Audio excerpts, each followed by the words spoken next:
વિદ્યાર્થી મિત્રો, ફરી એક વખત આપણે આ નવા વિડીયો સાથે ઓનલાઈન લેક્ચરમાં મળી રહ્યા છીએ. આજે આપણે ગુજરાતીમાં ધોરણ 11માં પાઠ નંબર 26 બે દ્રષ્ટાંત કથાઓ શીખીશું. એના સર્જક છે રવિશંકર મહારાજ અને સાહિત્ય પ્રકાર તો નામમાં જ આવી જાય છે દ્રષ્ટાંત કથા, એટલા માટે આપણે અહીંયા સાહિત્ય પ્રકાર લખ્યો નથી. આ દ્રષ્ટાંત કથા છે. રવિશંકર મહારાજે અહીંયા બે દ્રષ્ટાંત કથાનો ઉલ્લેખ કર્યો છે. પ્રથમ છે છેલ્લે રહ્યા દોડ પાસે, ત્યારબાદ બીજું છે મહારાજ ધર્માદાનું સી રીતે ખવા. આ બધી દ્રષ્ટાંત કથાઓ ઉત્તમ છે. રવિશંકર મહારાજે જે દ્રષ્ટાંત કથાઓ આલેખી છે એ જો આપણે જોઈએ તો ખરેખર ઉત્તમ છે. અને દ્રષ્ટાંત કથા એ એવું સ્વરૂપ છે કે જેમાંથી માનવ જીવનને ક્યાંક બોધ કે ઉપદેશ પ્રાપ્ત થાય છે અને પોતાનું જીવન જે છે એને આગળ લઈ જવામાં મદદરૂપ થાય છે. તો આપણે આ દ્રષ્ટાંત કથાઓ જોઈએ એ પહેલાં હું તમને રવિશંકર મહારાજનો પરિચય આપી દઉં. તો રવિશંકર મહારાજનો જન્મ 25/2/1884 અને મૃત્યુ 2/7/1984. સમાજ સેવક રવિશંકર શિવરામ વ્યાસનો જન્મ રડુ ગામ તાલુકો માતરમાં થયો હતો. તેમણે શિક્ષણ મતનગામ સરવણી અમદાવાદમાંથી લીધું. શરૂઆતના ભાવડા એટલે તાલુકો દહેગામમાં શિક્ષક. 1903માં નોંધણી કારકુન રહ્યા બાદ 1922માં સુણાવમાં રાષ્ટ્રીય શાળાની સ્થાપના કરી. તેમનું જીવન સૂત્ર હતું ઘસાઈને ઉજળા થાવ. રવિશંકર મહારાજનું જીવન સૂત્ર શું હતું? ઘસાઈને ઉજળા થાવ. પહેલા પોતાની રીતે સેવા કાર્ય કરતા, પછી મહાત્મા ગાંધી સાથે જોડાયા અને સત્યાગ્રહોમાં જેલમાં ગયા. વિનોબાજીના ભૂદાન યજ્ઞમાં ગુજરાત ઉમટી પડ્યા હતા. તેઓએ પાટણવાડિયા, બારૈયા અને અન્ય જાતિના ઉદ્ધાર માટે સતત પરિશ્રમ કર્યો હતો. તેમની નિસ્વાર્થ સેવા અને દારૂ નિષેધ પ્રવૃત્તિને કારણે દેશભરમાં જાણીતા થયા. બિહાર, ઓરિસ્સાની કુદરતી આફત વખતે તેઓ પોતાના કાર્યકરો સાથે સેવા કરવા ગયા હતા. તેમના પુસ્તકો અનુભવોના નિષ્કર્ષમાંથી રચાયેલા છે. સત્યાગ્રહનો વિજય, શિક્ષણ અને સંસ્કૃતિ, પર્વ મહિમા, લગ્નવિધિ, મારો ચીનનો પ્રવાસ અને મહારાજની વાતો આ એમના પુસ્તકો છે. ગુજરાતમાં એ રવિશંકર મહારાજની મુખ્ય સેવક તરીકે ઓળખવામાં આવે છે. હવે આપણે જોઈએ દ્રષ્ટાંત કથામાં. પહેલી દ્રષ્ટાંત કથા એકદમ નાની છે, સરળ છે અને બહુ બોધપાઠ આપણને મળે એવી છે. આપણે પહેલી દ્રષ્ટાંત કથા જોઈએ છે છેલ્લે રહ્યા દોડ પાસે. જોઈએ. જર્મનીના એક રાજાનો કિસ્સો છે. એક દિવસ એ પોતાના 8 પ્રધાનો સાથે બેઠો હતો. એણે પ્રધાનોને કહ્યું, આપણા રાજ્યની આટલી બધી આવક છતાં તિજોરીમાં પૈસા કેમ આવતા નથી? બહુ સરસ સવાલ રાજા કરે છે. અને આ જે કિસ્સો છે એ જર્મન રાજાનો છે. પ્રશ્ન પૂછાય પરીક્ષામાં કે છેલ્લે રહ્યા દોડ પાસે એ બોધ કથામાં કે દ્રષ્ટાંત કથામાં કયા દેશની વાત કરવામાં આવી છે? તો જવાબ લખવાનો કે છેલ્લે રહ્યા દોડ પાસે એ દ્રષ્ટાંત કથામાં જર્મન દેશની વાત કરવામાં આવી છે. દોડ એટલે જેને આપણે શું કહી શકાય કે 1 અને અડધો, બરાબર? દોડ એટલે 1 અને અડધો, જેને આપણે આવું લખીએ છીએ, બરાબર, ગણિતની ભાષામાં યાદ રાખજો. પછી બીજો શબ્દ છે પાસે. એટલે જ્યારે કદાચ કોઈને ખ્યાલ ના આવે, પાસે એટલે આજના 500 ગ્રામમાંથી થોડું ઓછું. પાસે પાસે તમે પહેલા સાંભળ્યું હોય તો પાસે શબ્દ એટલે આજના 500 ગ્રામ છે ને, 500 ગ્રામ તેનાથી ઓછું, થોડું ઓછું, બહુ નહીં, એને આપણે પાસે કહીએ છીએ. તો એ સમય વાત છે કે શબ્દ સંબંધિત શબ્દો પૂછાય કે તિજોરી, તો લોખંડની મજબૂત પેટી, તિજોરી, બરાબર? તો એને કહેવાય કે લોખંડની મજબૂત પેટી.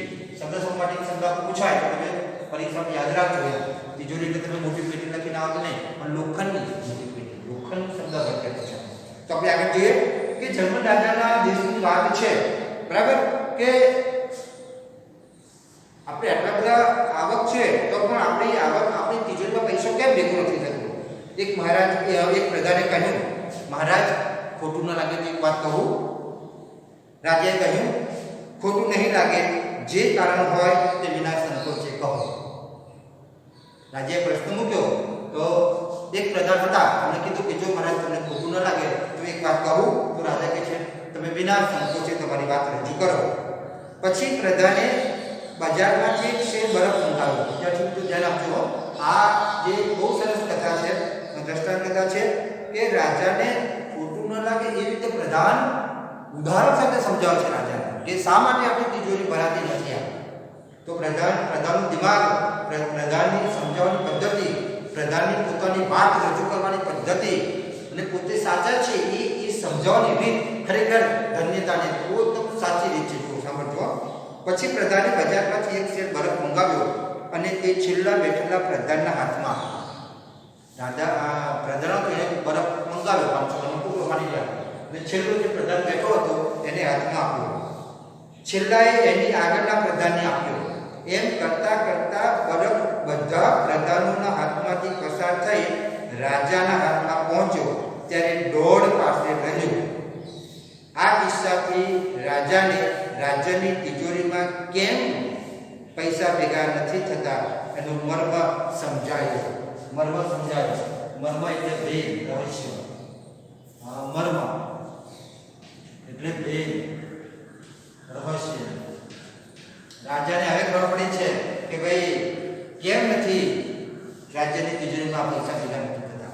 તો પ્રધાને બહુ સરસ યુક્તિ કરી છે. જોયું તમે કે બરફનો મંગાવ્યો ટુકડો પાસે જેટલો અને છેલ્લા પ્રધાનને આપ્યો. પછી પ્રધાને એના પછીના પ્રધાનને, પછી એના પછીના પ્રધાનને, પછી એના પછીના, પછી એના પછીના, પછી એના પછીના, એમ કરતા કરતા છેલ્લે રાજાને હાથમાં પહોંચ્યો. હવે જ્યારે એમ જે બરફનો ટુકડો હતો એક પછી એકબીજાના હાથમાં ફરતો છેલ્લે રાજા સુધી પહોંચ્યો ત્યાં સુધી તો બરફ બધો ઓગળી ગયો હતો.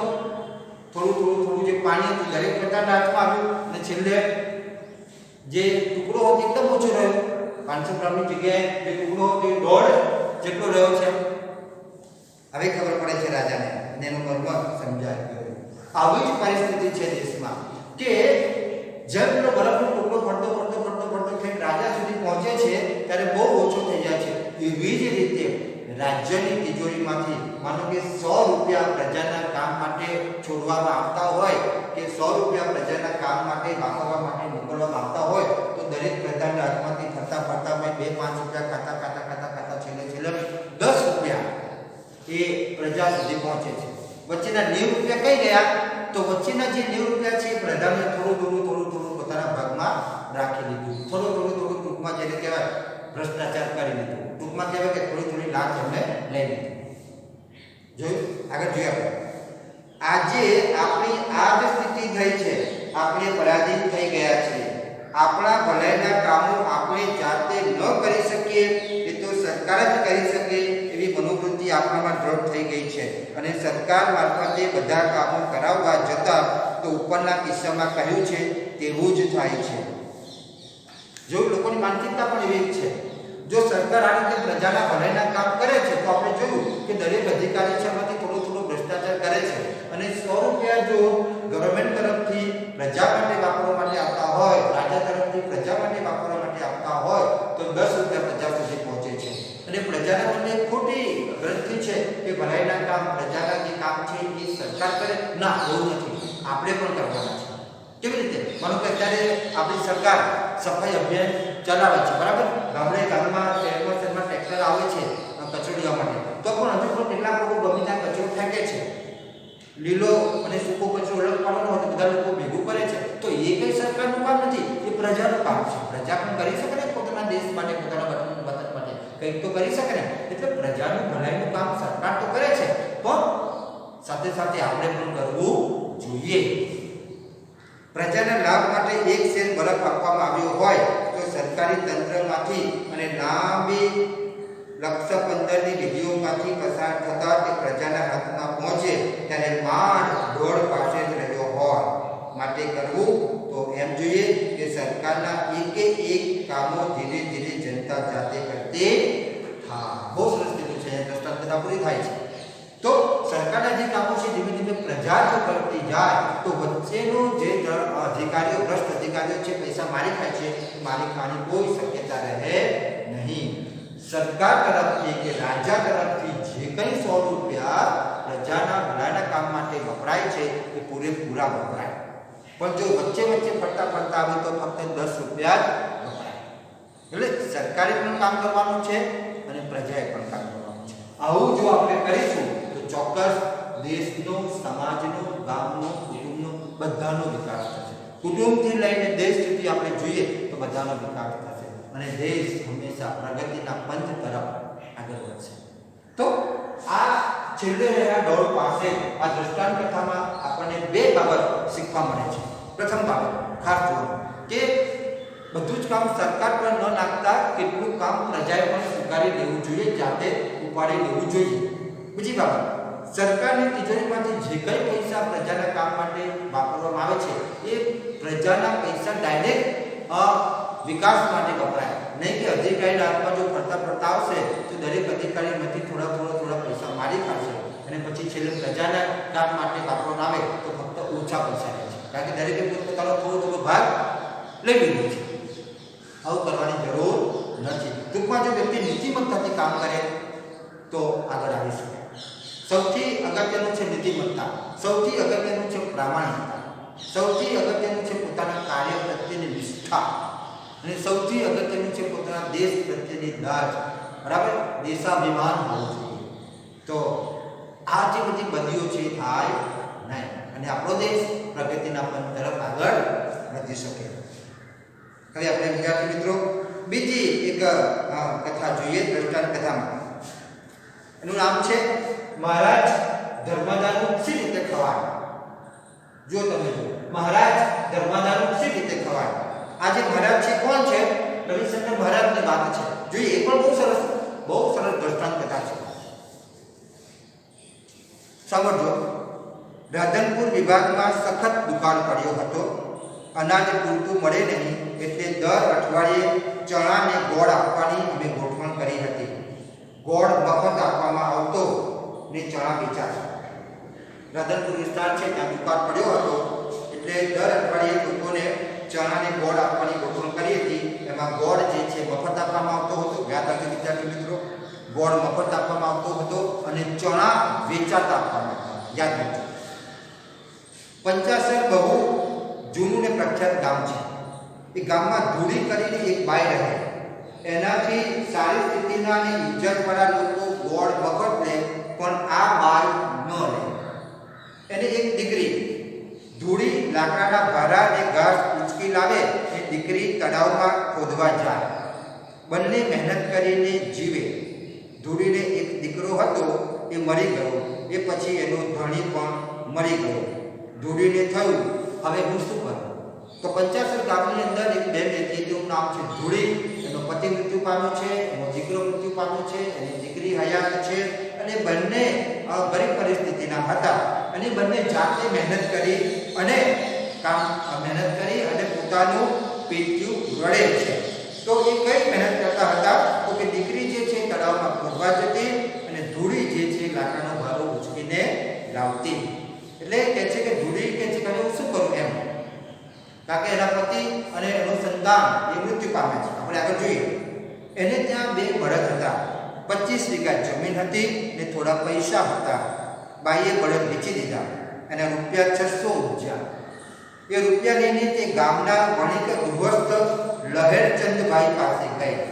રૂપિયા એમને આપી કહીને કહ્યું, શેઠ, મન્નાનું ભલું થાય એવા કામમાં આ રૂપિયા વાપરો.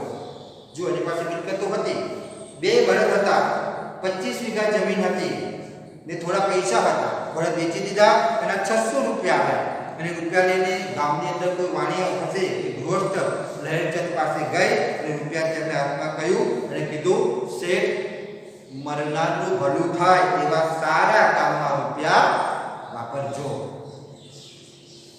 પંચાસરની નજીક એક ગામ છે, ત્યાં પાણીની ભારે તંગી. પેલા વાણી ગૃહસ્થે જાતે દેખરેખ રાખી કરકસરથી રૂપિયા 550માં કૂવો ને હવાડો કરાવ્યા. જો હવાડો એટલે ઢોરને પાણી પીવાનું કુંડ હવાડો. તો માટે એક શબ્દ આપો, યાદ રાખજો, હવાડો. બરાબર? એટલે આપણે જેને કહેવાય કે ઢોરને પાણી પીવાનું કુંડ. ઢોરને પાણી પીવાનો કુંડ, જે કુવા નજીક હોય. બરાબર? જે શું હોય? જે કુવાની નજીક હોય એમ. તો કે છે પેલા શું કર્યું, 600 રૂપિયા આપ્યા હતા. બરાબર? એમાં 550 રૂપિયાનો કૂવો ને હવાડો કરાવ્યો.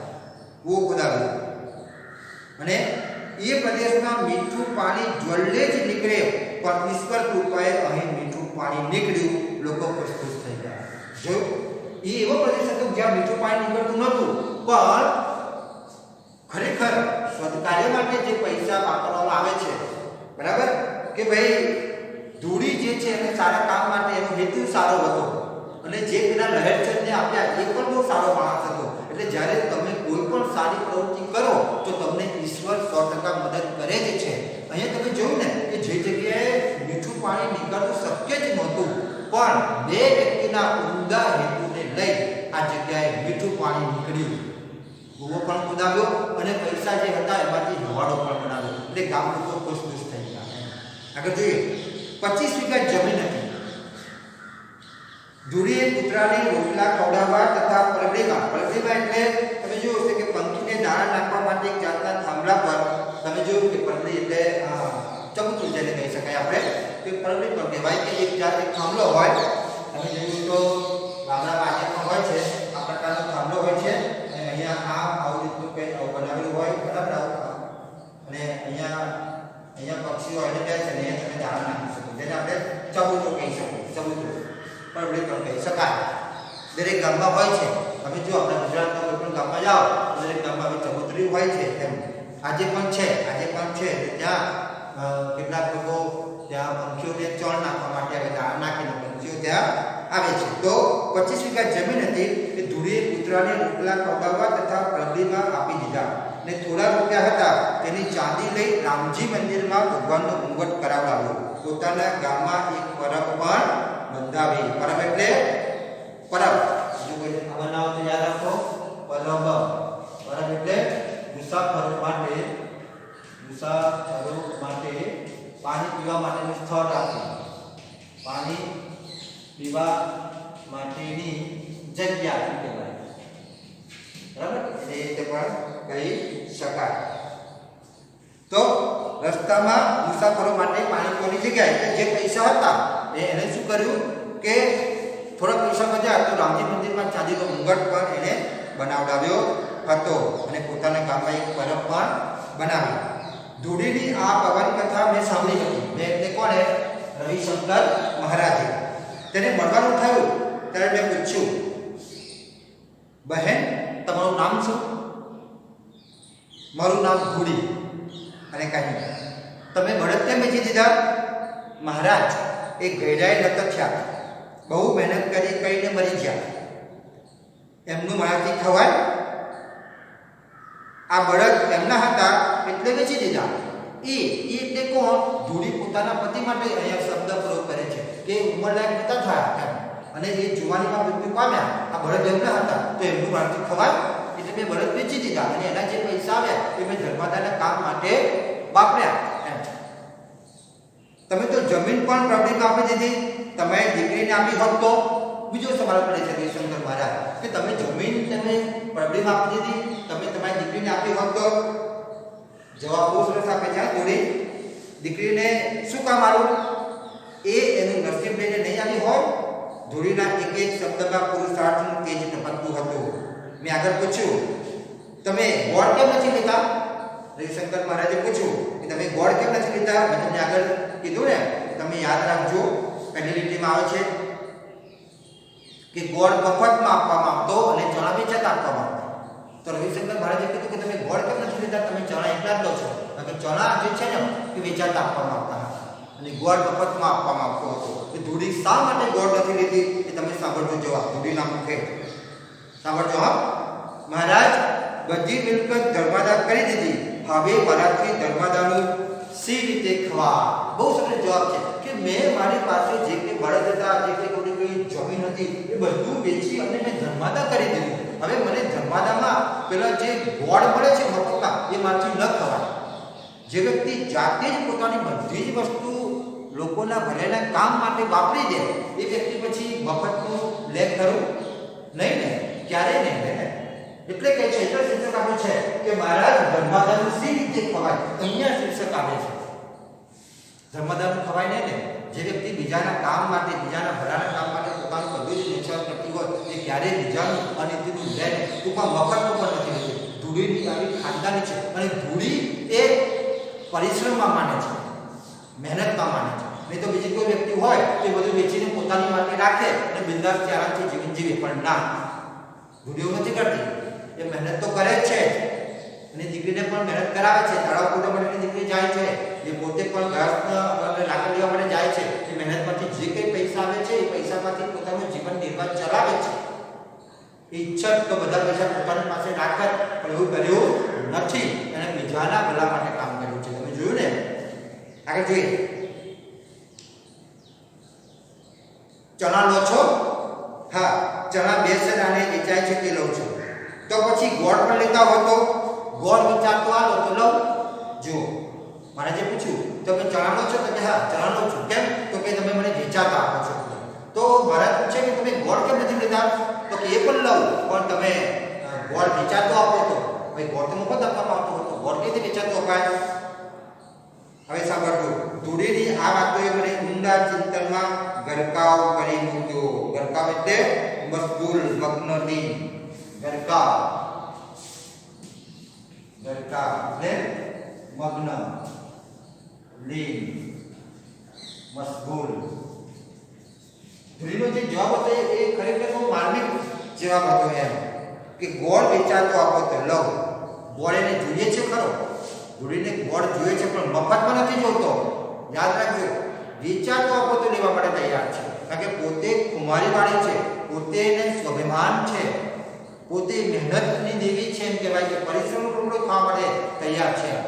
બરાબર? નહીં તો પોતાની પતિની મિલકત વેચીને આરામથી રહી શકત, પણ એને કર્યું નથી. ઇવન પોતાની મિલકત છે પોતાની દીકરીને આપી શકત, પણ એને એવું નથી કર્યું. મહારાજે પૂછ્યું તમે કેમ આવું નથી કર્યું? તો કીધું મારી દીકરી એનું પોતાનું નસીબ લઈને આવી હશે. ખરેખર આવી કુમારીવાળી સ્ત્રી ધૂળી તમને લાગે છે મફતમાં ગોળ લે? નહીં લે. લે? નહીં લે. ધૂળીની આ વાતો મને ઊંડા ચિંતનમાં ગરકાવ કરી મૂક્યો. એ બોલતી હતી ત્યારે એના મુખ ઉપર શ્રમ જીવના ભાવ અંકિત થતા હતા. મને થયું આ બાઈમાં સર્વસ્વ અર્પણ કરવાની આ શક્તિ ક્યાંથી આવી હશે? આટલી ઊંચી ધર્મબુદ્ધિ એને ક્યાંથી પ્રાપ્ત કરી હશે? ધર્મબુદ્ધિ એટલે ધર્મ અને અધર્મને સમજવાની વિવેક બુદ્ધિ. ધર્મબુદ્ધિ,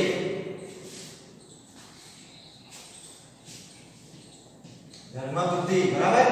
એટલે ધર્મ અને અધર્મને સમજવાની વિવેક બુદ્ધિ. તમે જોઈ શકો છો સરળ સપાટી કરતા બહુ પરીક્ષા પૂછાય એ યાદ રાખજો. એટલે મહારાજ વિચારે છે કે ધર્મ સમજવાની વિવેક બુદ્ધિ આ ધૂળીનામાં કેવી રીતે આવી એમ. આટલી ઊંચી ધર્મબુદ્ધિ એને ક્યાંથી પ્રાપ્ત કરી હશે? અને વિચાર કરે છે. વિચાર કરતા લાગ્યું કે મહેનતમાંથી મારા પરસેવાનું ન ખાઈશ. ધૂળીની કેટલી ઊંચી ભાવના છે કે મહેનતમાંથી જ હું પરસેવો પાડીને ખાઈશ. એ ભાવનામાંથી એનામાં જે ભક્તિભાવ ઉભરાતો હતો એ પણ શરીર શ્રમની જીવવાની નિષ્ઠામાં જ ઉત્પન્ન થયેલો હતો. ખરેખર ધૂળીની ભાવના બહુ ઊંચી હતી. ભલે એ ગામડાની અભણ સ્ત્રી હતી, ભલે એની પાસે અક્ષર જ્ઞાન ન હતું, પણ એની પાસે ધર્મબુદ્ધિ બહુ વિશેષ હતી એમ. તમે જુઓ કે આજે તો શહેરના પણ ઘણા બધા લોકો આ રીતે ધર્માદા કરવાનું થાય તો નથી કરતા. પહેલાં પોતાની માટે રાખે છે, પહેલાં પોતાના સંતાનો માટે રાખે છે. ધૂળી જેવા આ દુનિયામાં કેટલા, બહુ ઓછા, આંગળીને વેલે ગણી શકાય એટલા બહુ ઓછા છે. તમે જુઓ, એટલા માટે શીર્ષકથી ધર્માદાનું ખાતી નથી. હવે આપણે પાઠના તરફ છીએ. કોણ જાણે ધૂળી જેવી કેટલી સ્વાર્પણ પ્રેમી સ્ત્રીઓ આ જન સમાજમાં છુપાઈને પડી હશે. એમના છુપા ત્યાગ અને તપના પ્રભાવે આપણી આ સંસ્કૃતિ છે એ આજે જીવી રહી છે. તો તમે જોઈ શકો કે મહારાજ ધર્માદાનું શી રીતે કહેવાય. આ જે દ્રષ્ટાંત કથા છે એ દ્રષ્ટાંત કથા પણ ઉત્તમ છે. ખરેખર આવા સારા લોકોને કારણે જ, આવા સજ્જન લોકોને કારણે જ આ ધરતી અત્યારે ટકી રહી છે. અથવા તો એમ કહી શકાય કે આપણી સંસ્કૃતિનું આ મહત્વનું ઉજાગર કરતું પાસું છે. તો ધૂળીનું ચરિત્ર ખરેખર ઉત્તમ છે.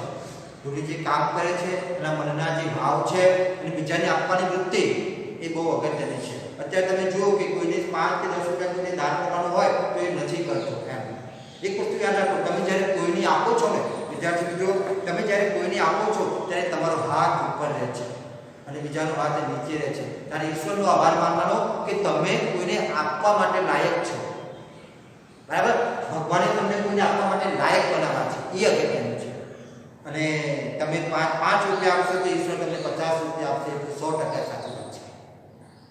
બરાબર, બહુ સરસ વાક્ય છે. તમે જે માફી માંગશો એ માફી તમને માફી આપવામાં આવશે. તો અહીંયા વિદ્યાર્થી મિત્રો આપણે આ દ્રષ્ટાંત કથા પૂર્ણ કરીએ છીએ. આમાંથી કેટલાક પ્રશ્નો પૂછાય, એક પ્રશ્ન તો આપણે જરા જોઈ લઈએ. પ્રશ્ન છે, છેલ્લે રહ્યા ડોળ પાસે દ્રષ્ટાંત કથામાં કયા દેશનો પ્રસંગ વર્ણવ્યો છે? તો આપણે આખા વાક્યમાં જવાબ લખવાનું છે પરીક્ષામાં કે છેલ્લે રહ્યા ડોળ પાસે દ્રષ્ટાંત કથા જર્મન દેશનો પ્રસંગ આમાં વર્ણવેલો છે. બીજો પ્રશ્ન છે, આપણામાં કેવી મનોવૃત્તિ દ્રઢ થઈ ગઈ છે? તો આપણા ભલાના કામો આપણે જાતે ન કરી શકીએ, એ તો સરકાર જ કરી શકે. આપણા જે ભલાઈના કામો છે જાતે ન કરતા સરકાર કરી શકે, આવી મનોવૃત્તિ આપણામાં દ્રઢ થઈ ગઈ છે. બીજો પ્રશ્ન, ધૂળી તથા તેની દીકરી શું કામ કરતા? મેં પાઠ વાંચતા તમને કીધું ને કે ધૂળી લાકડાના ભારાને ઘાસ ઉચકી લાવતી અને તેની દીકરી તળાવમાં ખોદવાનું કામ કરતી. 25 વીઘા જમીનનું ધૂળીએ શું કર્યું? તો 25 વીઘા જે જમીન હતી એને કૂતરાને રોટલા ખવડાવવા તથા કબડી બાંધવા માટે દાનમાં આપી દીધી. આગળ જોઈએ કે બચતના જે પૈસા હતા એ ધૂળીએ શું કર્યા? તો બચતના રૂપિયામાંથી ચાંદી લઈ ધૂળીએ નામથી મંદિરમાં ભગવાનનો મુંગટ કરાવ્યો અને પોતાના ગામમાં પરબ નહોતી, પરબ બનાવવા માટે એને ખર્ચી નાખ્યા. આમ ધૂળીનું જે ચરિત્ર છે ઉત્તમ છે, જેને આપણે એવું કહી શકાય કે શ્રમની દેવી કહી શકાય. કારણ કે એને શ્રમ દ્વારા જ પોતાનું પેટ્યું રળે છે, પોતાનું જીવન નિર્વાહ ચલાવે છે અને પોતાની પાસે જે કંઈ મિલકત હતી બધી મિલકત એને સારા કાર્યો માટે, સદકાર્યો માટે આપી દીધી. તો વિદ્યાર્થી મિત્રો, આપણે અહીંયા આ પાઠ નંબર 26 જે દ્રષ્ટાંત કથાઓ, નંબર 1 છેલ્લે રહ્યા ડોળ પાસે, નંબર 2 મહારાજ નર્મદાનું સી રીતે ખવાય, એ અહીંયા પૂર્ણ કરીએ છીએ. આપ સૌનો આભાર. Thank you.